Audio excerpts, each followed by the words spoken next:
कोई भी कर्म भगवान को बिना समर्पित किए नहीं रहना चाहिए, और भगवान को पाप कर्म समर्पित नहीं किया जाता। कोई भी पदार्थ भगवान को समर्पित किए बिना नहीं पाना चाहिए, और भगवान को सात्विक भोग संपन्न करके ही भोग लगाया जाता है, उसमें तामसिक बिल्कुल नहीं। इसीलिए प्याज लहसुन तक मना किया गया है। भगवान को हम वही अर्पित कर सकते हैं जो शास्त्र प्रमाणित है, मनमानी नहीं। जैसे किसी ने हमको दिखाया था मोबाइल में कि एक गोपाल जी को ये सब्जी को वेज कहते हैं और बिना वो उसको क्या कहते हैं, हाँ, उसका भोग लगाते हुए दिखाया था कि हमारे गोपाल जी तो सब नरक की प्राप्ति होगी। ध्यान रखना, राक्षसी प्रवृत्ति का प्रयोग मनमानी मत करो कि तुम्हें कोई डांटने वाला नहीं, तो घर में गोपाल जी विराजमान कर लिए तो जो मना है सो कर सकते हो। नहीं दिखाना चाहिए, नहीं देखना चाहिए, नहीं करना चाहिए, ऐसा बिल्कुल नहीं करना चाहिए। ऐसा तो राक्षस भी नहीं करते थे। आप तिलक लगाए हो, आप कंठी बांधे हो और आप ठाकुर जी को राक्षसी भोग लगा रहे हो, कहते हो हमारे गोपाल जी जो मनाएगा सो हम खवाएंगे। ऐसा नहीं, ऐसा नहीं, मनमानी नहीं। तस्मात् शास्त्रम प्रमाणम ते कार्य व्यवस्थित हो। ऐसा करोगे तो ठाकुर जी को फिर जो भाएगा वो करेंगे, और उनको जो भाता है तो सारी माया उन्हीं की भावना है। ध्यान रखना, उनकी मुस्कुराहट से माया पैदा हुई, उनकी पीठ से अधर्म पैदा हुआ है, उनकी छाती से धर्म पैदा हुआ है। कैसे मनमानी आचरण कर सकते हैं आप?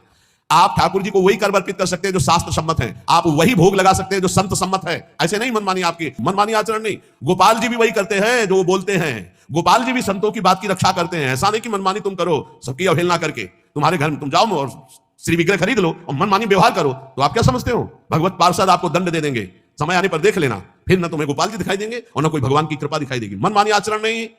कहीं भी कोई अपने घर में ठाकुर जी ले गए तो सर्वांतर्यामी भगवान की उपासना संतों के अनुसार करो, शास्त्र के अनुसार करो, नहीं तो ना इस लोक में सुखी रहोगे ना परलोक में सुखी रहोगे।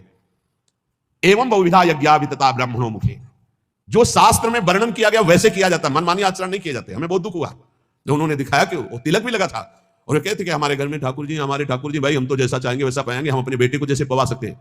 वसुदेव देवकी जी से कहा था ध्यान रखना मैं तुम्हारा पुत्र बन रहा हूं, लेकिन ये ध्यान रखना मैं कौन हूं, मैं ब्रह्म हूं, ब्रह्म की प्रतिष्ठा हूं, तुम्हारा बालक बन रहा हूं, इतना जरूर ध्यान रखना, नहीं तुम मेरी माया से मोहित हो जाओगे। ये ध्यान रखना मैं ब्रह्म हूं। इसलिए जहां जिस भक्त के यहां भगवान पुत्र बने तो पहले भगवान के रूप में प्रकट हुए कि तुम हम जब पुत्र बनेंगे ना तो तुम हमारी महिमा नहीं जान पाओगे। पहले देखो, जब कौशल्या जी ने देखा ओ अद्भुत भगवान, तब माता पुनि बोली सोमति डोली तजहु ताते रूपा की जैसे सुलीला। आपने वरदान दिया था कि मैं बालक बनूंगा, तब बालक बन गए। सुन बचन सुजाना रोदन ठाना हुई बालक स्वरूप। वो सिद्ध महापुरुषों को तो आदेश कर रहे कि ध्यान रखना मैं ब्रह्म हूं, तुम्हारा बालक बनने जा रहा हूं, और तुम गोपाल जी को मनमानी आचरण करवाओगे। ऐसा नहीं है, कभी ऐसा नहीं। वैष्णव पद्धति से सेवन करो ठाकुर जी की। ये कलिकाल कैसा दुष्ट स्वभाव पैदा हो रहा है। हम मूर्ति खरीद ले, श्री विग्रह खरीद ले, जैसा अनाचार दुराचार चाहे वैसा भोग लगावे, जैसा चाहे व्यवहार करें, नरक की प्राप्ति होगी, पक्का समझ लो। और अगर धर्म और शास्त्र के अनुसार चलोगे तो वही यज्ञ, वही सेवा, वही पूजा भगवान की प्राप्ति करा देगी। अरे कितने उदाहरण उनके दिमाग में भरे हैं, ऐसे से ऐसा हुआ, ऐसे से ऐसा हुआ। मतलब भगवान ऐसे लोगों को उदाहरण भी दे देते, समझा देते हैं। वो भगवान ने ऐसा किया था, भगवान ने वैसा किया था।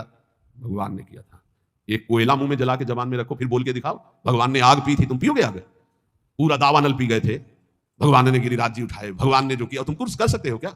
देवराजेंद्र घुटनों में आकर के बैठ गया था जब वर्षा की थी, और एक ओला सहने की सामर्थ्य नहीं, वो पूरा खंबे की धार बरसा रहा था। पूरे ब्रजमंडल की रक्षा ठाकुर जी ने गिरिराज उठा के की। सुदर्शन चक्र ऊपर ही सब सोख लेता, नीचे कुछ एक बूंद भी गिरिराज जी की तलहटी में पानी न जाने पावे, इसलिए सर्प का जो वासुकी शेषनाग ऐसे मंडलाकार मेड़ बनाए हुए थे। भगवान भगवान है। ये आजकल कलयुगी भगत भगवान को ऐसे अशुद्ध भोग लगाने की चेष्टा करते हैं। हम जो खाएंगे भगवान, तुम क्यों खाओगे? तुम क्यों खाओगे? तो भगवान विराजमान किए हो तो उसी मर्यादा से भोग लगाओ। नहीं, तुम जो खाओगे भगवान को खाओगे तो भगवान ने जो बनाया वो तुमको भी भोगना पड़ेगा। नरक भी बनाया मेरे भगवान ने, बड़े बड़े भयंकर रोग बनाए, बड़े बड़े भयंकर दंड बनाए। होश में चलो। तस्मात् शास्त्रम, ये भगवान के वचन है, तस्मात् शास्त्रम प्रमाणम ते कार्याकार्यो व्यवस्थित हो। देखो भगवान ही बोल रहे हैं ये श्लोक। एवं बहुविधा यज्ञा वितता ब्रह्मणों मुखे। ब्रह्मणों कहते हैं वेदज्ञों को, वेद कहते हैं जो समस्त जानकारी को प्रदान करता है। जो वेदवाणी कह रही हो ब्रह्म स्वरूप है, उसके अनुसार यज्ञ करो, शास्त्र के अनुसार करो, संतों की आज्ञा के अनुसार करो, मनमानी आचरण नहीं। अगर तू मनमानी आचरण करेगा तो इस लोक में भी नहीं सुख को प्राप्त होगा, परलोक में नहीं। श्रेयान द्रव्यमयाद्यज्ञात् ज्ञान यज्ञः परंतप सर्वं कर्माखिलम पार्थ ज्ञाने परिसमाप्यते।